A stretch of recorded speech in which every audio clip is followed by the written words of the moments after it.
Should we start? We should begin. So, good afternoon, morning, evening. My name is Sydney Skybetter. I'm a professor of choreography and stuff in the Theater Arts and Performance Studies department here at Brown University, and it is my privilege to be speaking for the next hour or several with Raja Feather Kelly. Raja, very good to see you here on the internet. Can you tell us who are you and what do you do? If I tell you the truth, it would be that I am still trying to figure both of those things out, who I am and what am I doing here. Wait, I'm But sorry. We're gonna have to back up all of this. You don't have fully formed, conclusive statements in response to my questions? I don't. What the? And that's why I'm an artist.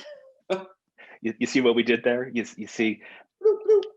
blue, Uh, but indeed. what I do write for the bio is that I am a choreographer and director, founder of the Feather Theory and its current artistic director. I am also a choreographer and director for hire for the off-Broadway and commercial theaters and venues, and I create for a living. Perfect. That was an excellent articulation of your weird ass career. So can we just start right in at the words that you're using are of course super intentional, and I'd love to dig in a little bit to talk about like just the titling. So the Feather Theory. Can you talk a little bit about the origin of that and sort of what it signifies, what it means? Yes, well, I could go into a very long, detailed origin story of the Feather Theory. I think Please do. the quickest version is, well, and some more details about who I am. I went to Connecticut College. The third year of Connecticut College, students are encouraged, if not required, to study abroad. I studied abroad in Australia. When I arrived to Australia, I got food poisoning and could not go to class for over a month. And the teacher insisted that I compete in NaNoWriMo, which is the National Novel Writing Month of November. And I assumed that because I had a food poisoning that I was going to die. And so I thought, I'm studying abroad. I haven't finished college. I'm going to die. I should probably write my manifesto. And Yes. looked out the window for inspiration. There were these feathers that were falling from a nest. It almost looked like it was snowing feathers. Feathers, my middle name, Raja Feather Kelly. And I was like, oh, this is certainly death. The feathers are falling. They're like, this is the end of you, Mr. Feather. But I noticed they did this amazing thing, which is called lilting, in which they come together and separate, which is something that I often thinking about choreographically, like how people come together and why they fall apart or why they separate, which became, in essence, the Feather Theory, why people come together and how they fall apart, or how people come together and why they fall apart. And I wrote for NaNoWriMo 50,000 words on this thesis, which became my novel, but more importantly, my choreographic theory, my choreographic idea for living and creating. I have so many follow-up questions, especially on the subject of you writing a book while high on Pepto-Bismol or something. Like I would love to. You're just like, oh, it's Feather. Oh, that sounds amazing. Can you tell us more about the lilting? Can you tell us more about the theory? I mean, so I'm super interested in your artistic practice as a form of research, and certainly your work, as we'll talk more in a minute, is densely researched. It's full of references to all manner of archives and media. Can you talk a little bit about like your creative practice in relation to theory? Yeah, well, questions lead me to creating a work. It's also in the title of the Feather Theory. The last E in feather is a 3, which could look like a backwards capital E, and that 3 is for the 3 pillars of study that we use to make a work, which is dance, theater, and media. So for me, in storytelling or in creating a work, I'm kind of a by whatever means necessary kind of artist, and those are sort of, I think, give the most opportunity for including anything that I would need to include to tell a story. Is it going to be movement based? Is it going to be based in text or theatrics? Or is it going to be created for digital, virtual, cinematic spheres?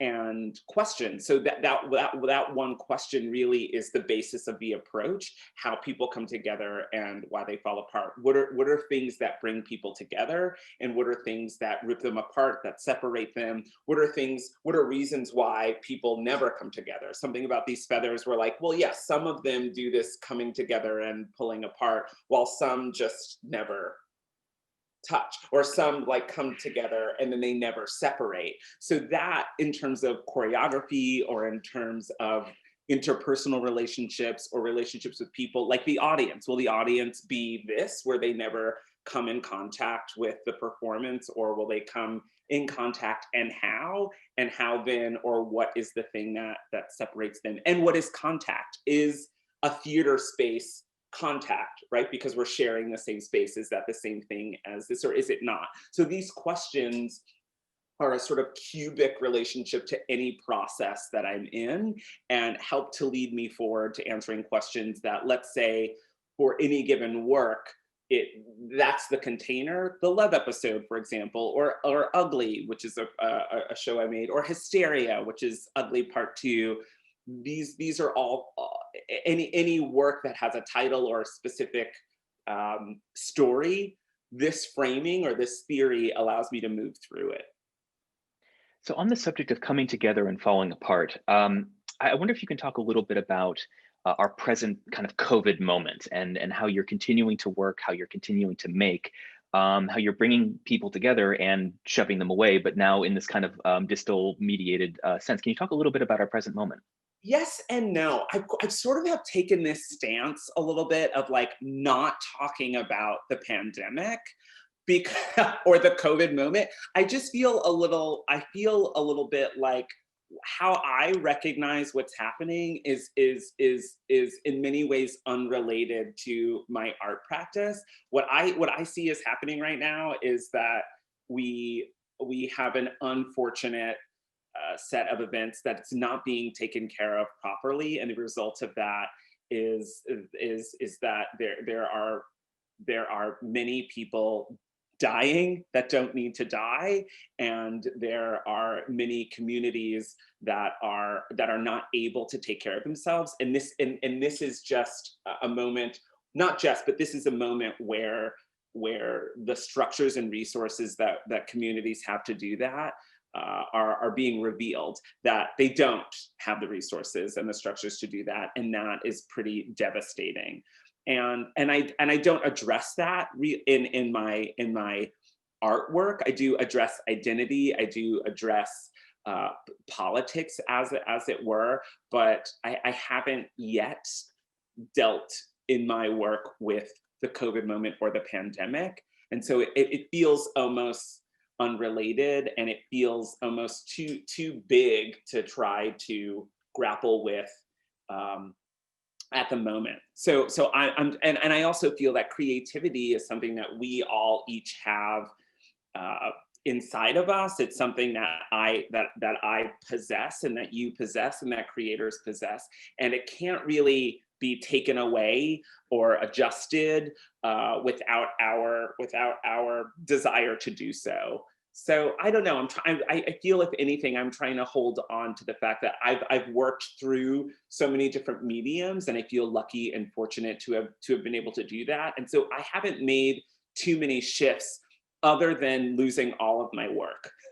And by work, I mean like contracts, but I haven't lost the ability to be creative or to think through a project. And I'm trying to hold on to that as an example of what it means to be an artist. Well, so then on that note, I wonder if you can talk to us a little bit about the work that we will be screening today. Like, what is it? Where did it come from? And how do you feel about it now, sort of after the fact? Yeah, so the Love episode, which is also called Another Effing Warhol Production, was created in 2018 after wanting to. There's a couple of different layers to this work. Firstly, I had been admonished by the New York theater and dance scene when people thought, like, why are you making work about Warhol? Like, haven't you exhausted Warhol? And I thought, wow, people really don't get Andy Warhol. I think his work has an endless amount of possibility, an endless amount of what if. And I think, you know, if we're attracted to social media in the way that we are, and if my work is meant to excavate popular culture to figure out where empathy and what our beliefs and values and systems are for those beliefs and culture, then it's like Warhol is endless in that. He is a self-made man. I think that if he were alive, he would have created Facebook and Instagram and TikTok. Like that is descendant of the Warholian philosophy and art form, I believe. And so for me, that starting point or thinking about his philosophy of making is endless. In any case, I wanted to create a title in which people were both excited by and also pissed off to have to say. And so I thought, you know, people having to come up to me and say, hey, tell me about your show, another freaking Warhol production. So if they really were upset with me for making the work, they would feel good about saying that to my face. And if they didn't, you know, if they weren't upset about that, they would feel, you know, well, why is it called this? And what is that pushing? And the secondary title, the love episode, is because I really wanted to tackle love in popular culture, find the themes, find the thrice told tales of love through television and media and books, like it's the same tale over and over and over, and serve that back to the audience. But I wanted to do it in such a way that reminded them of how they take in popular culture and media. And so I turned to Saturday Night Live. And when I went to see Saturday Night Live, I realized that there is an entirely different show that happens in the theater of NBC Studios than what we see on TV.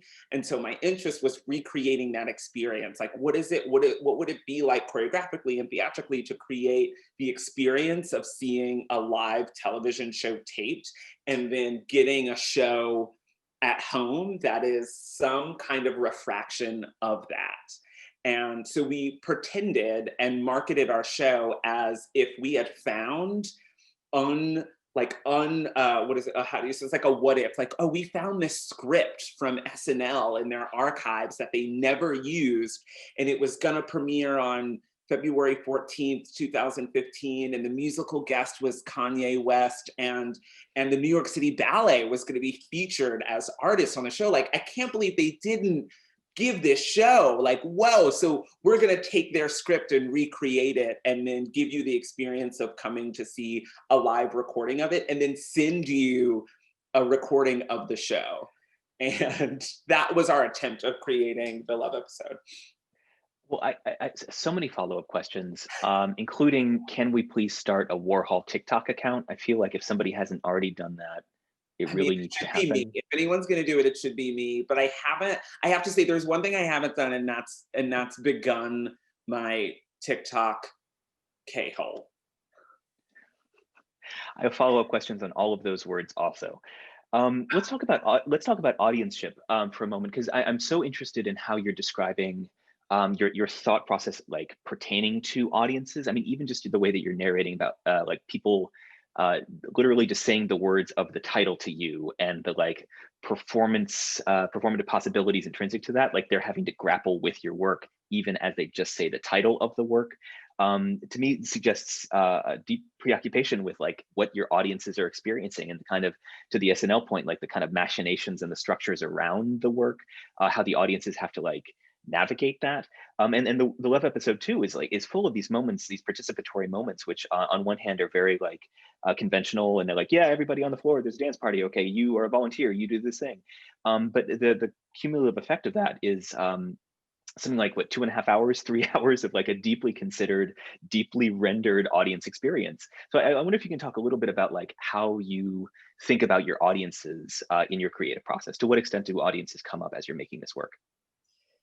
Yeah, well, you know, it's hard not to immediately think about what people think about what I do with audiences, but it's what I know and what I think about often is that I have to make, they are necessary to the completion, to the finality, to the purpose of making a work. I can't actually do it without them. Without them, nothing could happen. And at the same time, I want to mirror them and I want to confront them on how they're complicit in the creation of popular culture. One of the questions that is in the approach or that is in the feather theory is like, do we make culture or does culture make us? And I think that question and think in working with audience is like, well, so do we make the show or does the audience make the show? I feel like that's the same question when it comes to the audience. And there are points within the work that we set up to happen and that it could only happen with an audience present. And without them, we couldn't move forward. And without them, the show would cease to exist. So it's like I don't believe that the audience is performing, but I do feel that once you come in, you were volunteering to be a part of this work, even in watching, because we try to make so many different access points where like there's many people who are like, yeah, I'm not really into popular culture, like I don't know, like I'm not like one of those people, and we're like, that's what you think. And the purpose of our work sort of being long or just like being full is that we're trying to make sure everyone has an access point to the material that we're engaged with. I would love to talk more about the duration of the work because it is, on one hand, such an exhausting mess of a work, and I love it because it is so associatively intelligent and so like to watch it is to be implicated in the stuff. Like I have all of these feelings about like the choices of music that you render, the way that you perform to the music, and I wonder if you can talk a little bit about length, like about like what is it in this durational work that you are, let me try that again. What is it about duration that animates you, or that like you're using duration with intention, you're filling all of this time? What is that a function of for you? It's different every time. In the love episode, there's something about what's real and what's not real in many ways. With the love episode, it felt like it could be really easy. And actually there was someone who said something to me that made me mad, where they were giving me feedback on the work, and they insisted that the work should be shorter. They were like, you're making work, it's New York City, like people want just kind of like the hits. They were like, if you were making an album, would you want an album of singles where it's like the hits, the hits, the hits, the hits, like everybody would love it? Or do you want an album that's like this conceptual long album that someone has to like sit down and like focus on it and like engage with it, and like you couldn't listen to song 3 without listening to song number 1, and you couldn't listen to song 9 without listening to 1 through 8? Like, who wants that? And I was like, I want that. Like, I actually want that fucking conceptual album. I don't want the EP of singles. And I knew that they were guiding me. They were like, like, you're making work about popular culture and your work couldn't be any less popular. Like, how does that feel? And I was like, I think it feels right. I don't know. And at the same time, if I were recreating the experience of going to see SNL, that's like 5 hours long. You have to show up, you have to stand in line and get a ticket, then you're like waiting on the elevator, then you get seated, then they move your seats, then they do scenes over, then you're sitting in another line, and then you're waiting, doing nothing while they do commercial breaks. Like, you're really having that full experience. And so I thought to myself, if I'm creating that experience, I actually want to give that the full thing. I don't want to give you the like idea. I don't want to perform the idea. I want to perform the thing. And that is actually what I think about in all the works that I do. And so then they all happen to be long in that way. When I made Tropico, I was like, what would it be like to make an opera? And then again, people were like, well, like, this work is like, if you made it 50 minutes, it would be so good. And I'm like, right, but like, I'm thinking about it as an opera. And so I'm like setting up themes. I'm teaching you how to watch it while you're watching it. There's like a large crescendo. The denouement takes forever. Like, that's what I'm like trying to build that and to tell that story. And that takes as long as it takes. I love the idea of a denouement that literally takes forever. I mean, it literally does. Literally takes forever. No, and I so this is not probably surprising, but I so agree with you in the sense that, like, not only is it your work and you're making work that is, of course, highly personal and involves close collaborators, that the work is intentional and you are designing it to have this duration. But also, like, in watching the work, like, I can't imagine that I would have the depth of response and feeling if it were shorter. Like, I feel like the ebbs and flows and like the gradual gradient exploration of these different affects, like that only happens in the long term. For it Right. to be shorter, and I just, it would be like, poppy, but like not satisfying. I couldn't agree more. But High I five. think that just has to do with I think that Yeah. just has to do with ideas that people are like, oh well, like I go to see work and like who decided at some point in the downtown world that 50 minutes was an evening length? And we get used to that. So I think it really just has to do with plans. Like people are like, oh, I'm gonna go see the show, then I'm gonna go out and it's gonna be like quick, it's gonna give me a little, and then I'm gonna like talk about their idea, right? Like a presentation of ideas versus a presentation of like, I'm actually exploring all the facets of this thing. And we're really interested when we talk about showing process as the product, like we're teaching you what we did and how we did it and what came of that all at the same time, and that takes time. And and I want people to be able to sit with that and be like oversaturated by that experience, like, oh, I'm actually experiencing something. I'm not just being told, hey everyone, we had this idea that we would come together and our research was 400 hours of popular culture, and here are the highlights of that. Sure. Like And, and that we doesn't sound like a show I'm really interested in. I'm interested in the documentary that is a 9-part series that you're watching at one moment. So there's Sure. like 6 episodes, they're 30 minutes each, and that's a Yeah. 3-hour performance. Sure. Like super gay Ken Burns. Exactly.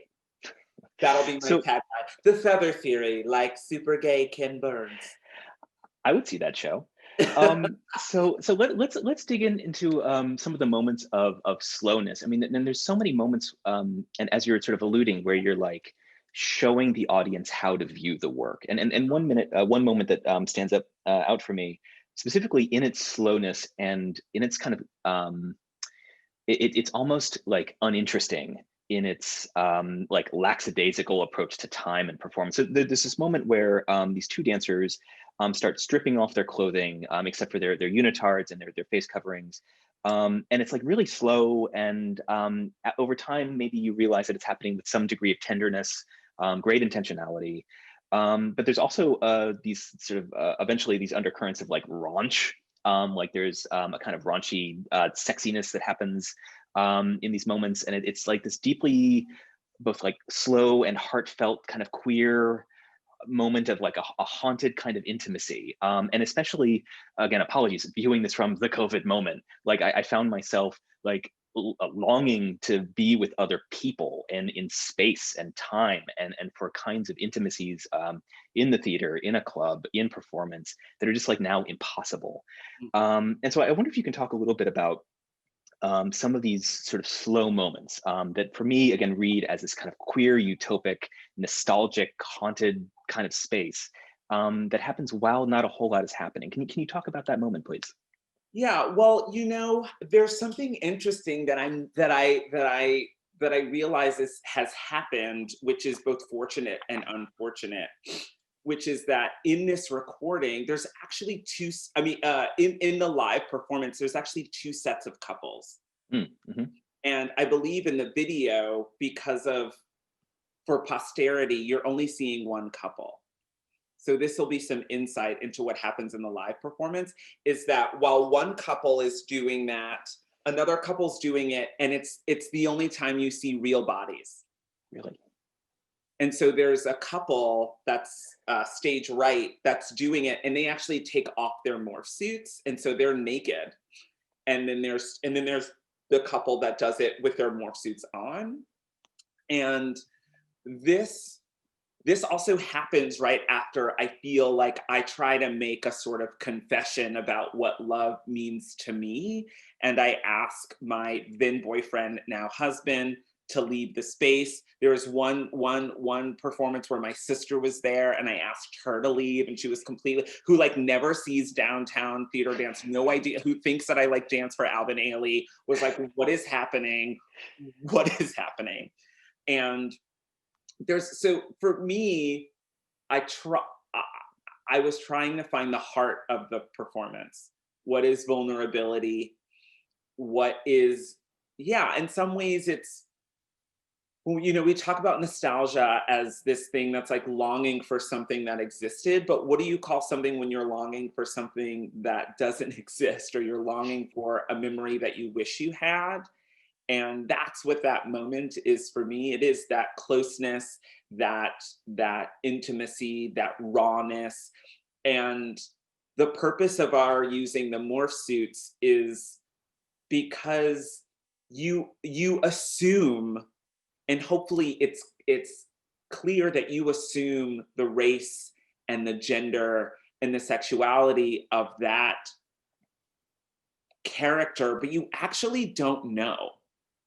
So you might see, so you, Sydney, might see, you know, or just random person, Remy might look at that and see like, oh, that's a guy and that's a girl, and maybe he is white and she's black. Like you're literally projecting onto these morph suits what you think what and who you think they are, which only serves you, which is awesome. The person next to you might be like, no, it's actually two girls. The one is just kind of dressed like a guy, like, you know, dressed like a guy, you know, you actually just don't know, like whatever it is, you might be like, I don't know, they're just, you know, two trans people who are there, and, you know, whatever you need perhaps, or whatever you want to see, or whatever you're allowing yourself to see by these shapes of bodies is what it is. And that, to me, was like the heart of like why I've created it, what choreography looks like when you're not worried about the demographics of those people, but just the raw intimacy of body and disrobing and connecting and shifting. And that's also, I call that section the feather theory, so to speak, because it is about these two bodies coming together and separating, and it's a different story each night for what, you know, how they shift and how they create image around each other, and what that might project or not project depending on who you are and your experience of love and intimacy and vulnerability and coming together and separating. So many follow-up questions. Let's talk about the suits for a moment, because the function of the kind of anonymizing, sort of the lack of face and the kind of obscuring of the bodies. I mean, it strikes me indeed, like you're saying, as a kind of like Rorschach test of the audience. But I'm also reminded, and this might be apocryphal, of Martha Graham yelling at Paul Taylor.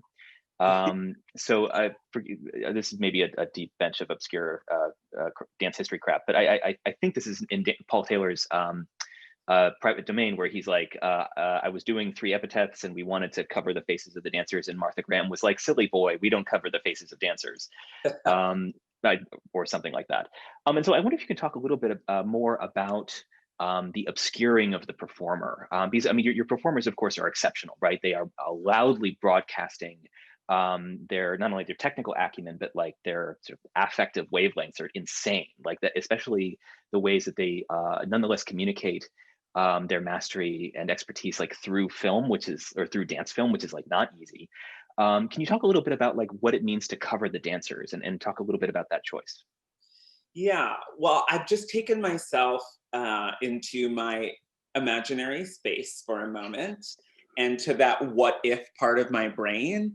And I immediately was like, oh, if this were an interview between Martha Graham and Paul Taylor, and we replaced Paul Taylor with me, I might like lay my hand on Martha Graham's knee and lean over to her and say like, oh dear Martha, they're much more than dancers. They've transcended that, but thank you. Just and I kind of mean that.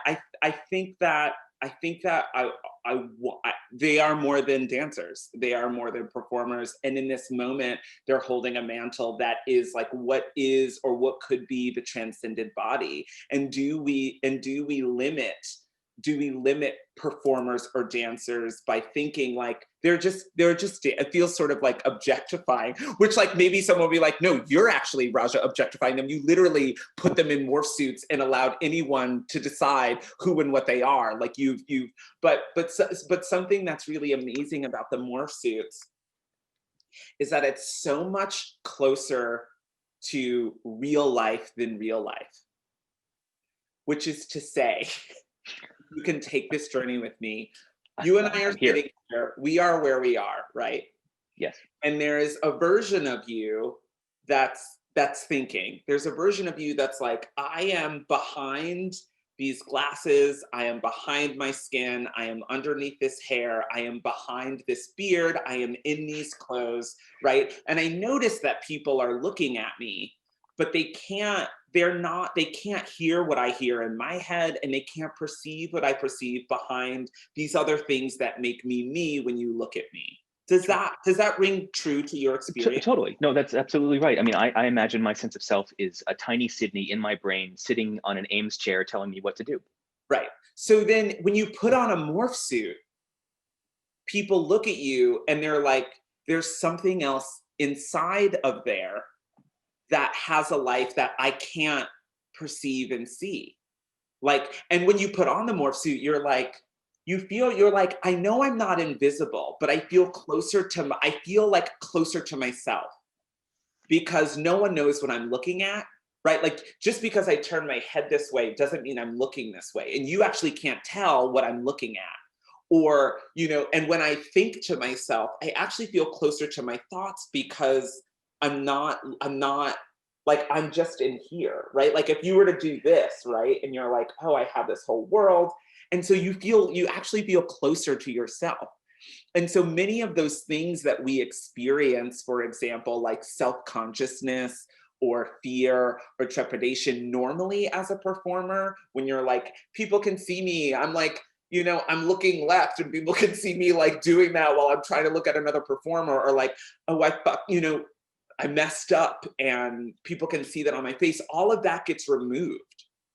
So there's this new kind of confidence. There's a new kind of closeness to oneself that gets brought out. And then, like, oh, well, people are deciding who I am and what, and based on this second skin that I'm wearing. And again, that also feels very close to life, where you're like, I'll walk outside and people will look at me. I have tattoos, and so they assume I'm a certain kind of person. If I wear glasses, people assume I'm a certain, if I wear a scully, if I wear denim versus pleather versus, a wig versus, a beard or not beard, people have certain assumptions about who I, like, that is actually the experience of life.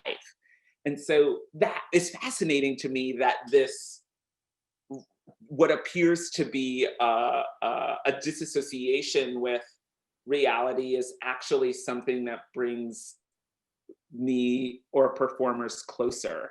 And to Martha Graham, that I feel it serves a larger purpose than for this moment than sort of like, well, the performer is the performer and their face and skin is the And for someone like Martha Graham, we talk so much about energy and life force. I imagine, she got close to it, right? In Lamentations, right? So close to like morph suit world, where she's like, like, I need shapes, or what is it, like, this is a circle giving birth to a square, like, it's just this idea that the tension between the arms or the tension between the head and the foot needed a representation that couldn't be seen. So closer to Martha than further away, I think. I do like the idea. We should get this on a t-shirt of you like putting your hand on Martha's knee and going, oh, sweet Martha. Yeah. Oh, honey. We are beyond, don't you? We are the gods, Martha. I thought you'd approve. Yeah, no? No, Martha, are we still friends?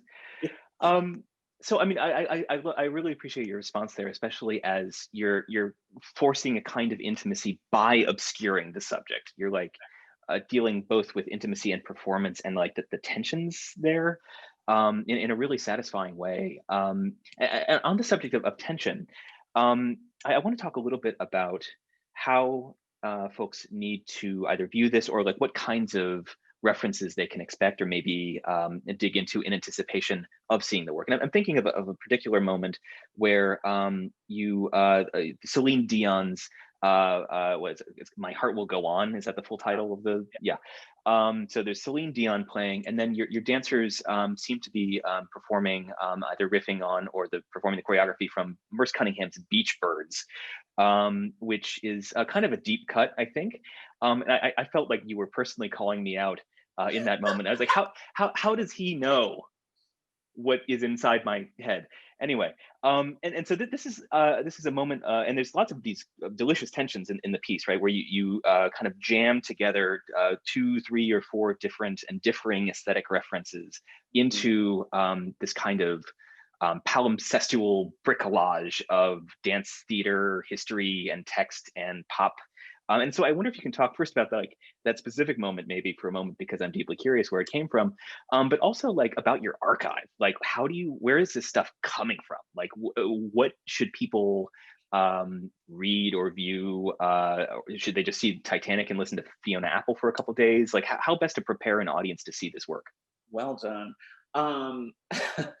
I think, I mean, here's one thing that I'm realizing, which is making me lose it a bit, um, which is that I'm understanding that my study of popular culture is actually becoming more contained than I once thought it was. Hmm. Which is to say, there is actually a very specific time period for which I'm studying that I don't know if I intend to go beyond. And that is like between the 60s and the early aughts. Like that's kind of it. Like that span is actually where my interest is. It's not before the 60s. And as we go further into the, 10s and 20s of the 2000s, I'm not interested. but I'm more so interested to in the ways that I might be interested is maybe showing lineage where I'm like, oh, children, you all think that, this has no reference. You think Billie Eilish doesn't have a reference? If you don't know Fiona Apple, you don't know Billie Eilish.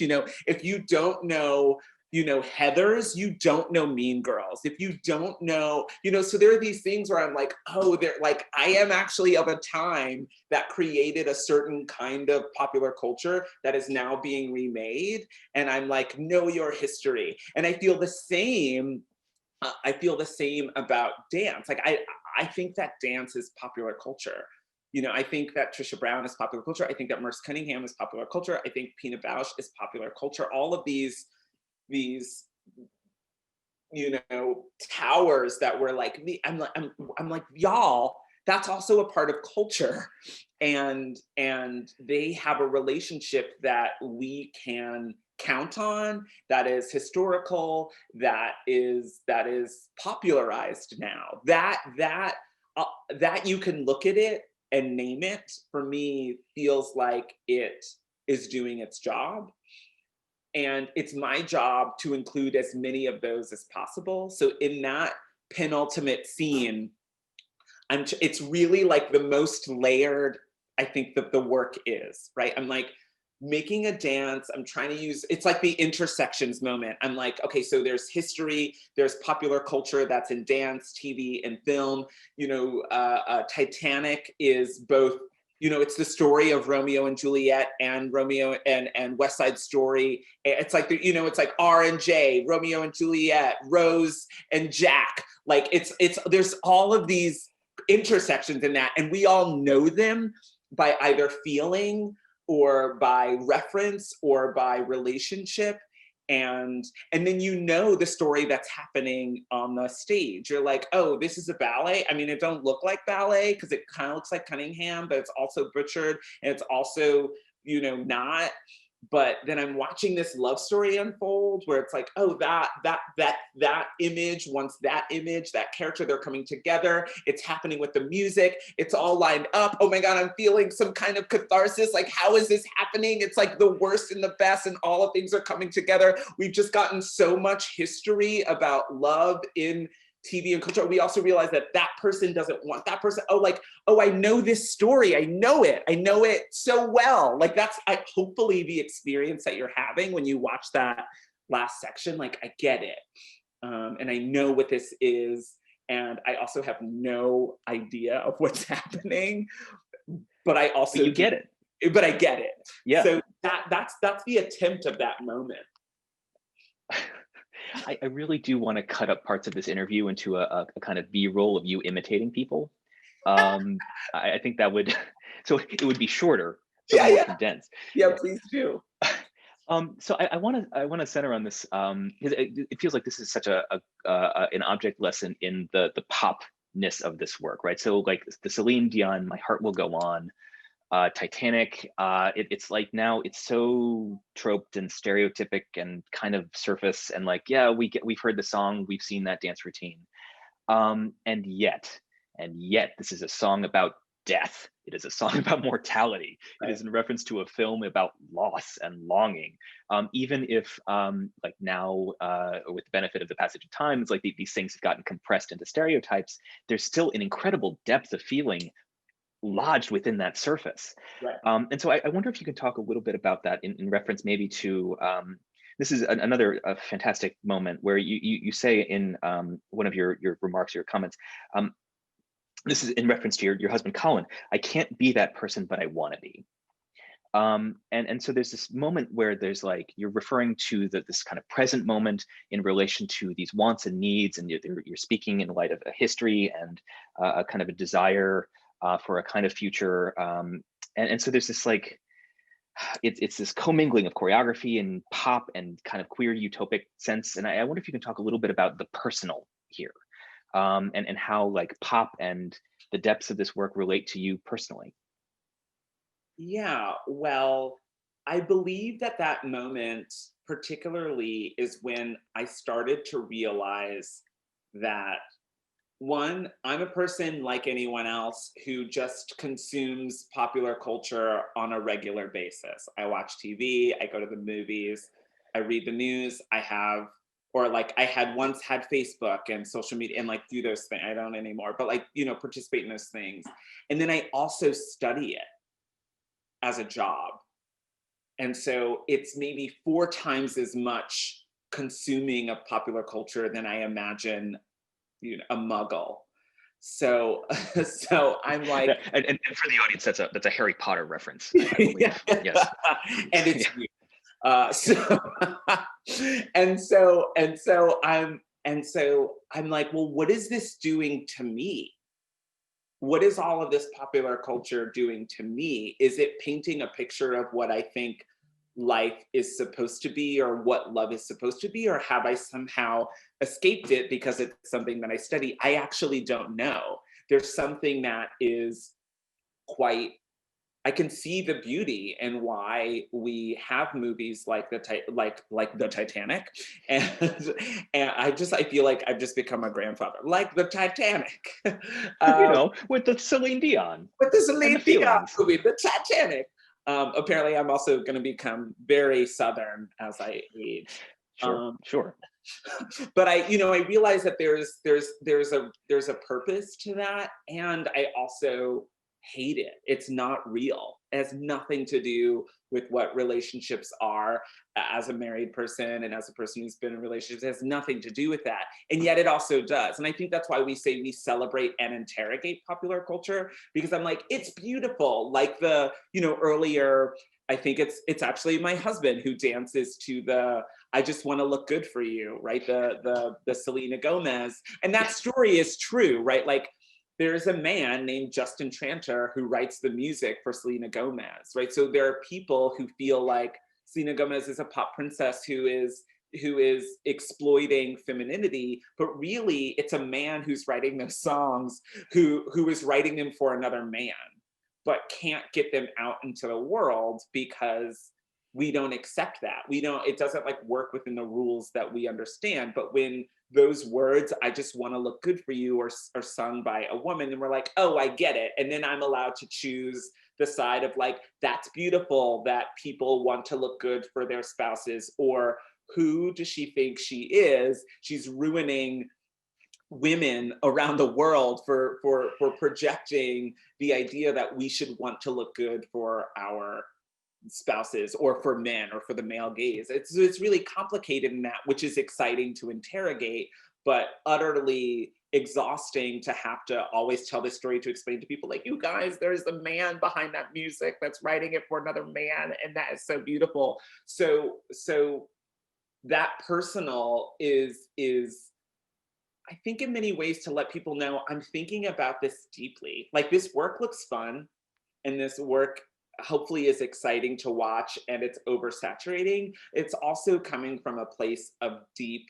consideration for my own implicit and complicit relationship with popular culture. If it's a belief system and it's a value system that's creating beliefs and values for me to live by, and you all to live by, then it's super important to celebrate and interrogate that. I gotta say, I mean, speaking of a system of beliefs, I mean, watching the work felt more like church than a show. Like it felt, right? And it felt like there were all of these the kind of rhythms within the work that I recognize not only from your performance history, but also from like liturgy and other like kinds of modes of performance that are designed to have effects on an audience. Yeah. I have two last questions for you, and I'm going to say them both now, so you have a chance to maybe think about the final one. My first question is for people who view this work. I'm curious, what next? Like you've talked a lot about how spectators relate to the choreography, to your performative mode. I'm curious if you have any like intentions or ideal responses to the work on the part of the audience. And then finally, I'm going to ask you in a moment if you have any questions that you've never been asked in an interview, and I'd like you to ask that and answer that for yourself. I'll need a moment to think about that. I'm realizing more and more that I make work that can be studied. And so I think my hope for this work and for the people watching it is that you can watch it and watch it again, and you can study it. And all of the research is there. And so I hope that people will find an interest in doing that or coming back to it, because it's like a magazine or an anthology of 30 years at least of popular culture and its relationship to artists and relationship to people and relationship to consumers. So pay close attention, and if not, like, get back into it. I think, and that's not, and I guess that's also like, it doesn't also have to be my work, but perhaps the references that my work offer. So it's like, go back to Mean Girls, go back to the Titanic, go back to these pillars or these moments in popular culture and look at them again, or look deeper or beyond them and see what it is teaching you, see what is happening, and consider that. And then teach yourself to do that all the time. Yeah, and then that becomes your life. Yeah.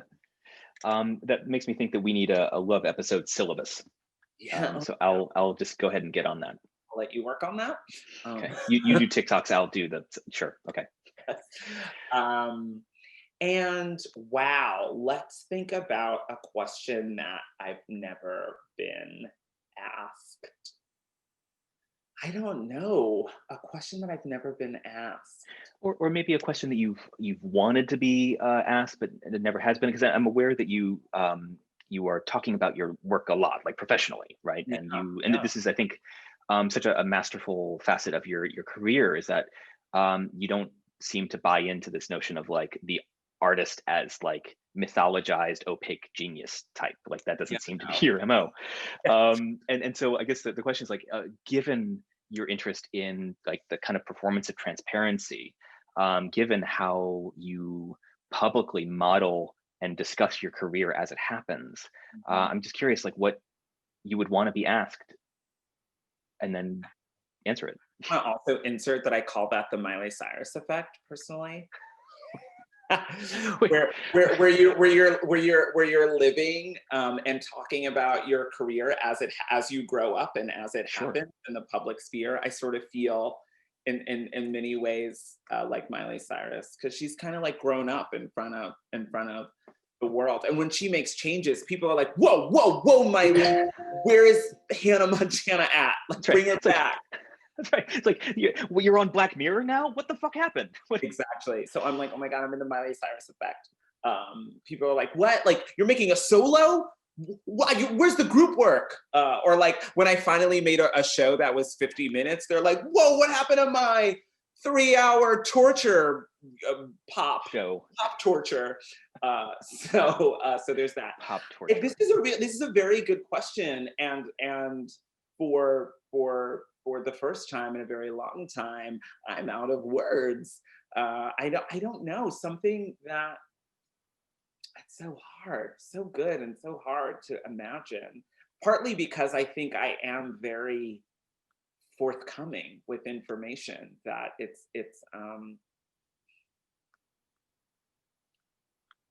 well, I guess in my mind, I guess I wonder if people think what I do is fun, and it's not fun. I guess I wonder if people are like, oh, I see your work, it looks so amazing, it looks so like, I actually hate when people are like, your work looks so fun. And I'm like, y'all, this is hard. I don't know if people know that it's very difficult work to do. And I think it's evident for people who think they want to be in my company, and they're like, yeah, I want to be in your company. And I have like an open door policy where I let anyone who thinks they want to be a part of it. I'm like, sure, then you're in the company now. And then, 5 rehearsals later, they're like, I just can't, I'm not interested in this anymore. Or this is too hard, or I thought it would be more fun. There's a lot of work that goes into it. And somehow it's somehow, because I think I am playing with popular culture or playing with these access points, and it's oversaturated and it looks fun, I think it seems easy. And that sometimes I wish people sometimes would know that there's a lot of research, and that it's like a lot of labor that goes into creating the work that I create. And I do create it for people. Like, I don't feel like I'm doing it just for me. I do feel like I'm excited and need audience, excited by and need audience. Well, as ever, Raja, your labor and kickassery are immensely appreciated. I'm going to give you a disembodied digital round of applause here. Thank you so much for your time. This usually works better when there's other people in the audience. I guess that'll happen eventually. Time is weird. Anyway, Raja, thank you so much for your time and generalized kickassery. It's a pleasure talking to you, and to be continued. Yay, to be continued. Thank you for, what is the sound of one man clapping?